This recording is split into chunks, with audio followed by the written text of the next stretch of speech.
नमस्कार दोस्तों, हमारी आज की इस कहानी का नाम है अभागन। आज उसके बेटे की हल्दी है। घर में खूब जोरों शोरों से तैयारी चल रही है। घर की औरतें सज धज रही है। वो अभी अपनी अलमारी खोलकर बैठी थी। कौन सी साड़ी पहनूं, यह सोचती हुई फिर अपनी माँ की गुलाबी बनारसी साड़ी निकाल लिया पहनने के लिए। यही ठीक रहेगी। उसे गुलाबी रंग बहुत पसंद था। माँ भी तो कहती थी, बेटी तुम पर यह रंग बहुत सूट करता है, उसकी माँ कहती थी। इसलिए गुलाबी रंग की साड़ी निकाल ली थी। शाम का समय था, औरतें सभी जुट गई थी।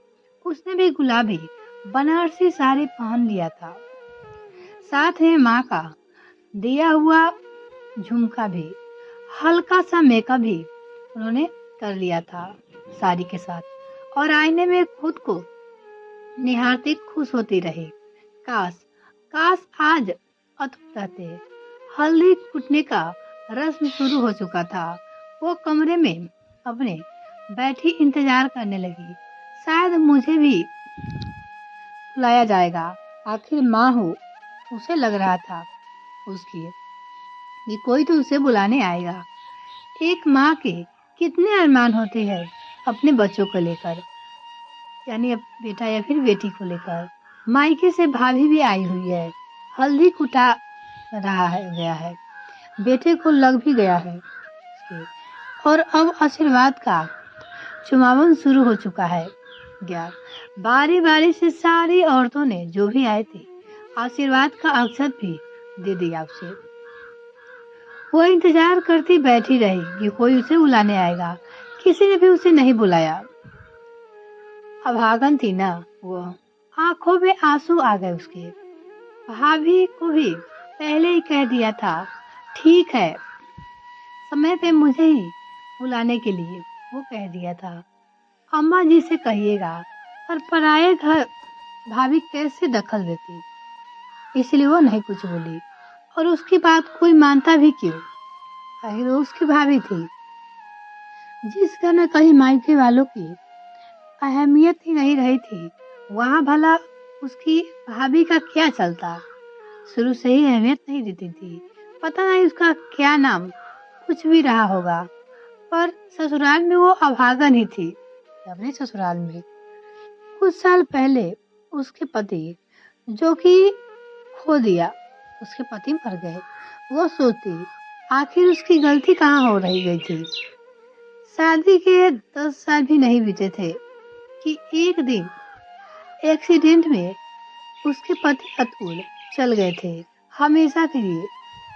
तब बेटा 8 साल का था।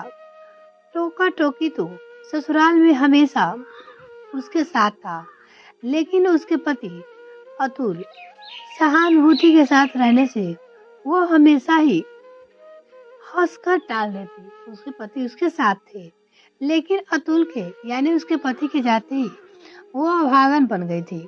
उसे याद है, सुबह उठते ही अम्मा जी के सामने अगर पड़ गई तो जाती तो अम्मा जी मुंह फेर लेती, क्योंकि उसे भी लगता था ये अभागन है, और सिर झुका लेती, नजर नीचे किए निकल जाती। सुबह सुबह अभागन का मुंह पहले ही नहीं देखना चाहिए, ऐसा उसका सोचना था। और वो कहती भी थी, उसका तो नाम ही अभागन पड़ा था। अभागन अभागन कहाँ गई। अभागन का कोई ससुर माँ ने भी सिखाया ही नहीं, उसका नाम भी सभी ने अभागन रख दिया था। वो सिर नीचे किए अपने काम में लगी रहती, अब जाती भी कहाँ वो। उसके पति जब से मरे थे उसे अभागिन समझा जाता था, और अब जाती भी कहाँ, उसका कोई ठिकाना कहाँ था। मायके में पिता नहीं थे, माँ आर्थिक रूप से कमजोर थी, फिर भी किसी बूते पे बेटी को रखती। बेटे की परवरिश और शिक्षा की चिंता थी, तो उसने घर में ही अपनी ट्यूशन पढ़ाना शुरू कर दिया, ताकि बेटे की पढ़ाई में दिक्कत ना हो। और खाली समय में सिलाई भी करने लगी पैसे के लिए। सिलाई की ट्रेनिंग माँ ने शादी के पहले ही करा दी थी, तो हाथ में सफाई था। और जब लोगों को मालूम हुआ कि, तो ऑर्डर पे कपड़े मिलने लगे, कपड़े सीने के लिए। घर में कुछ लड़की सिलाई सीखने भी आ जाती आने लगी थी। हाथ में पैसों भी आने लगे थे। जब वो सी रही थी, मजबूती आ गई। घर में 2 बड़ी जेठानी जेठ, सास ससुर का भरा पूरा परिवार था उसकी। सबकी आज्ञा सिर पे माथे पे लिए रखती थी। जो भी सब कहता सबकी बात मानती थी। माँ ने चुप रहने का संस्कार जो उसे दिया था, उसी का पालन कर रही थी। माँ को क्या पता कि यही संस्कार वहाँ पे उसके बेटे पे भारी पड़ने लगा है। अच्छे बनने की कोशिश करती रहती, फिर भी वो सफल नहीं हो पाई। पर किसी ने उसे कभी अच्छा नहीं समझा, सब उसे अभागन कहा। एक लेवल जो लग गया था, फिर बेटा पढ़ लिख कर अच्छा सर्विस में लग गया। एक माँ का अरमान पूरा होने का जा रहा था। उसके बेटे को अच्छी नौकरी भी मिल गई। उसे अब लग रहा था उसका पूरा अरमान पूरा हो गया।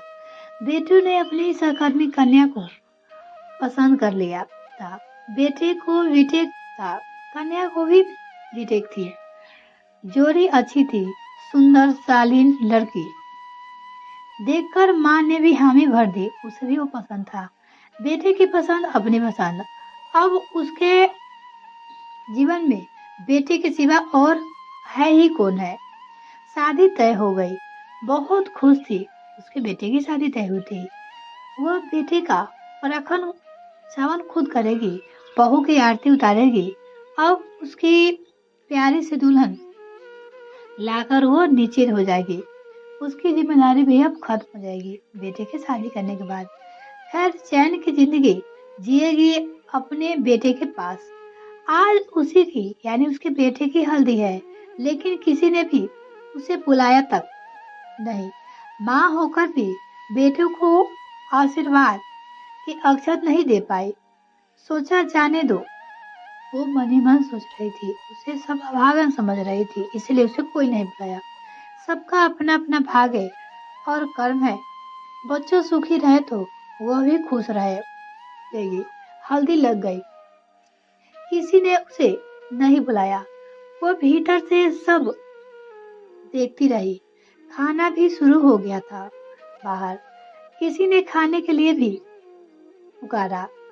वह सारी बदल चुकी थी। आज खाने का उसका मन नहीं है। कहकर किवाड़ बंद करके सोने का उपकरण करने लगी। आंसू निकलकर तकिया भीगने लगा। वो रो रही थी। अभागन की वो रोने लगी।